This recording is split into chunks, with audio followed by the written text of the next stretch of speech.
Hi guys, and welcome to another cash unstuffing for June week 3. Medyo weird ang camera angle kasi ginagamit ko yung lumang camera ko na ginagamit ko sa mga vlog. Meron akong dating vlog na nako, pinabayaan ko na. Meron akong 100 plus subscribers. So, wala kang aral mapupulot dun. Anyway, we're picking up where we left off sa ating cash stuffing ng ating daily savings. Medyo maliit lang yung na-save natin for this week. Kasi dalawang bills lang, parang dalawang 50 lang. And one of the 50 pesos will go to market. And parang kulang pa tong funds ko pambili ng Solane. Yung Solane ko dito ko rin kukunin eh. At saka siguro part sa household. Pero hindi pa naman nauubos. Pero meron kasi kaming parang backup na tank just in case na mauubos na yung current. So, usually, bumibili kami magwa 1 month na yung current na tank. Tapos magpapa-refill na ng second tank. Kasi naranasan na rin namin before na mawalan ng mawalan ng gas in the middle of cooking na anyway, wala din kaming electric na alternative. So, hindi pa kami nakabili. May plan kaming bumili nung crisis. Pero ngayon, medyo nawala na. Kasi slowly getting back to the previous na naman. Although, hindi na talaga bumaba, no? Yung presyo ng LPG. So, anyway, medyo weird lang yung angle. Kasi, sa video, parang kasya naman lahat sa frame. Pero sa final na video, hindi. So, ayun. Anyway, for bills, ganun din. Dalawang 50 pesos bills lang yung na-save natin. Sige lang. Dahil small amounts, magiging malaki din yan someday. O, diba? Like, yung emergency funds ko last September, as in zero emergency funds talaga ako. Tapos, unti-unti akong nag-save. And, so far, na umabot naman ako sa 50% ng aking usual expenses. Kaso, yun, baka gagamitin ko part ng e-funds ko pang down ng sasakyan. Pero while doing that, magsasave pa rin naman ako for that.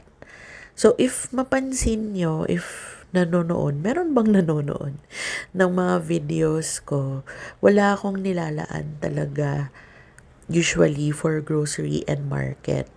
So, yun, kinukuha ko po sa daily income ko. So, pati yung loans at credit cards ko, minsan, kumukuha ko sa daily income ko. So, ayan, like, yung loans, meron siyang 50 pesos. Pero, nakakatulong yan.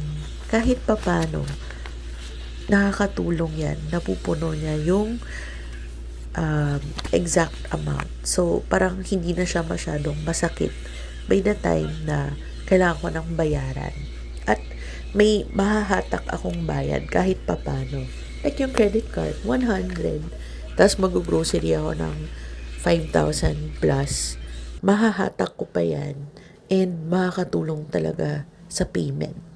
Kahit maliit, it adds over time. So, pati yung travel, ilang travel ko na-finance ko. And babalik ako ulit for travel for my research this last week of June. So, kaya medyo mataas yung allocation ko usually sa sinking funds ko for travel and sa car. So, yun. Yung office, naglalagay na talaga ako religiously kasi may mga overhead din kasi at saka may mga annual fees So, part na din po yan. So, ayan. Napaka-zoom naman ng video natin for today. So, ito yung car funds ko. In fairness sa car funds ko, since sineryoso ko yung separate na car fund, may maliit naman akong naipon. So, hopefully, by the time na kailangan na nating mag-down, meron na talagang solid na fund at malolower down ko pa yung monthly amortization ko if ever.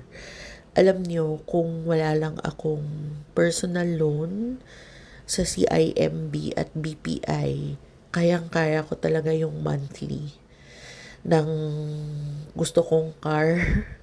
Kaso wala kailangan ko pang bayaran. So hopefully yung CIMB, gagraduate tayo next year.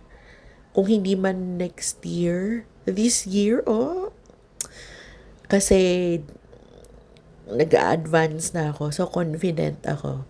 So watch out for the part 2 ng That Snowball.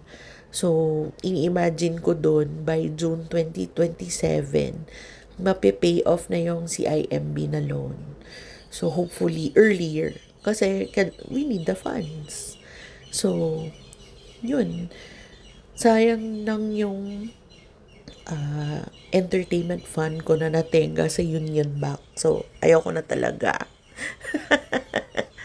So, at saka more clients para makapag-ipon ako kahit late na dadating yung mga fees ko. Basta meron. So, yun. So, wala muna sa ibang categories. And, ito late video na to pero last night, na-receive ko si Income Itch. So, nag-cash stuffing ako ng off-cam. Kasi napagod akong mag-video at mag-adjust. So, ito muna yung last video natin of stuffing. Tapos, sobrang zoom pa. Sorry, guys. So, ito yung mga naipon ko for savings challenges. So, akala ko talaga parang sakto lang sa frame nung video ko to. Ngayon, nung parang ang sikip, nasa on your face talaga siya. So, ito yung mga savings challenges natin for the emergency funds.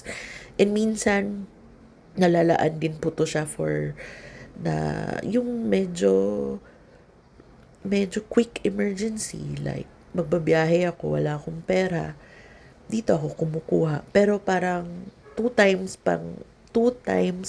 pa lang naman nangyari yon. So, ayun. I hope makomplete ko na ma-shade tong mga to. Kasi gusto ko nang mag-move on sa ibang shade. Actually, i-reuse ko rin to Kasi, pwede pa naman ma-shade. Kasi X pa lang yung ginawa ko. O, diba? Para hindi ako bili ng mga savings challenges. So, ayun, our 100. Mukhang halfway na siya, no? So, ideally, etong savings challenges, every new bill, ilalagay ko siya. Kaso minsan, ang new bills, kailangan niya talaga malagay sa sinking funds. Or else, wala. Magsisink ka talaga. Pero anyway, at least yung 500 natin, more than halfway na siya. So, baka yung 500 yung unang matatapos dito. 'Di ba? So, yun. So, part of this will also finance my car down payment. So, yun. And most of it is going to the emergency funds. So, I hope marami kayong savings for this week, for this June, dahil papunta na tayo sa July at August, which are considered lean months, meaning matumal. At saka rainy season na rin. So, hopefully, makikita ko pa rin kayo, mga kapwa ko cash stuffers, kahit maliit lang yung nasisave natin, pero meron. Kasi, kahit gaano kaliit, it will add up in time. So, yun lang muna for now.